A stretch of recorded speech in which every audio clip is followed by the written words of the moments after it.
500 million people watch them get hitched, but how much does the public really know about Andrew and Fergie? And what does Fergie mean when she says they're divorced to each other?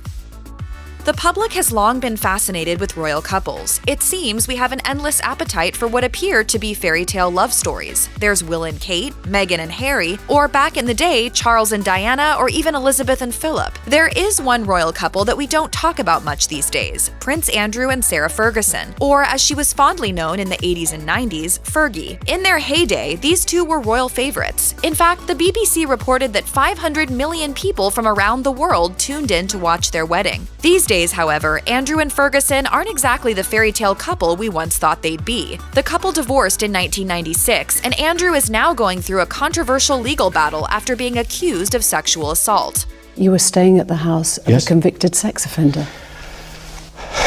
It was a convenient place to stay. So what exactly happened between this ill-fated royal couple?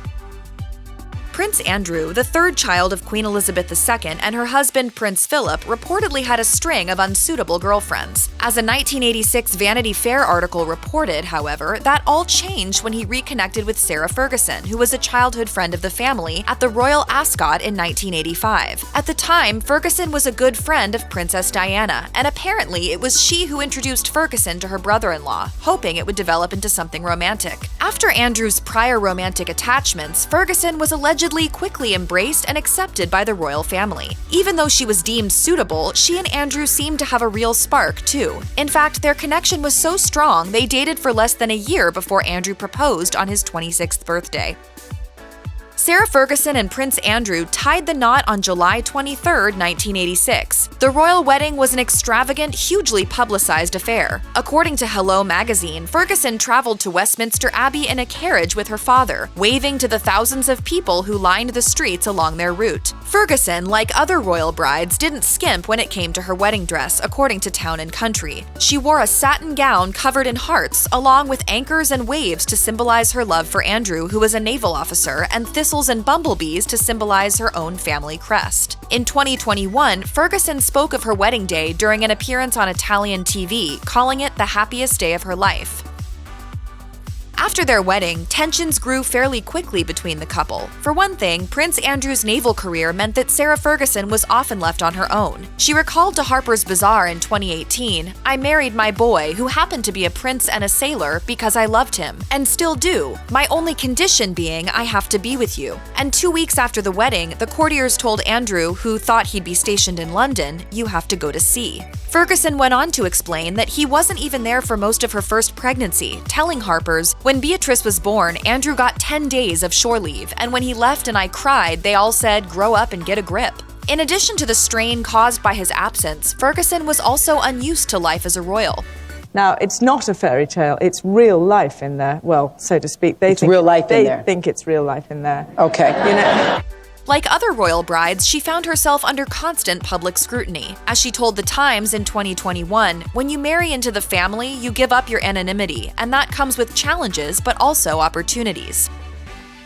In the early 90s, there were plenty of rumors surrounding Sarah Ferguson and Prince Andrew's marriage, namely that Ferguson was having an affair. The pair officially separated in 1992. Shortly after, a series of paparazzi images of Ferguson and her financial advisor, John Bryan, were published. According to the Washington Post, the pictures showed the pair, quote, "smooching, snuggling, nuzzling, embracing, back rubbing, and generally carrying on." One infamous photo even featured Bryan kissing Ferguson's feet. The scandal seemed to sour things between Fergie and the royal family. The Queen's private secretary apparently called her vulgar, vulgar, vulgar at the time, per The Guardian. According to royal biographer Penny Junor, the scandal was the end for Fergie and her ties to the family. Junor said on the show The Royal Wives of Windsor, "She was at Balmoral Castle when those photographs came out. The family came down for breakfast and there was Fergie in this shocking scene, and that was the end."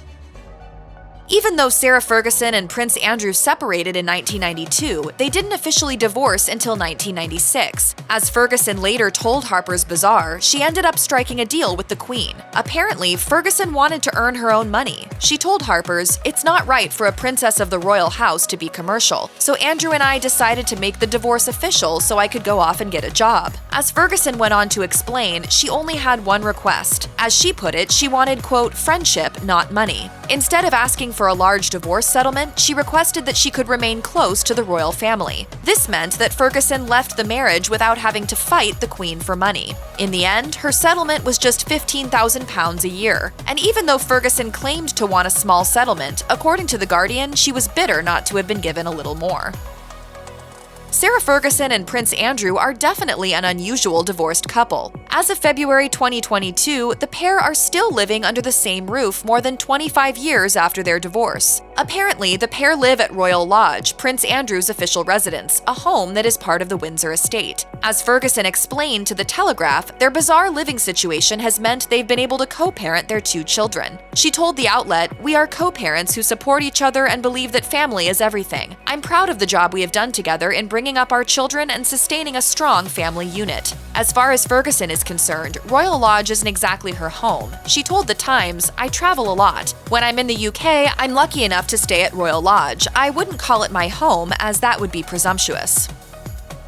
One thing's for certain, there's no longer any bad blood between Sarah Ferguson and Prince Andrew. In fact, in 2021, she told The Telegraph, "We always say we are the most contented divorced couple in the world. We're divorced to each other, not from each other." And in 2020, when asked if she still loved Andrew, Ferguson told the Daily Mail, "We both say it. We are completely compatible. Our bywords are communication, compromise, and compassion." In fact, their relationship is so close, rumors even began to swirl in 2021 that the couple might remarry.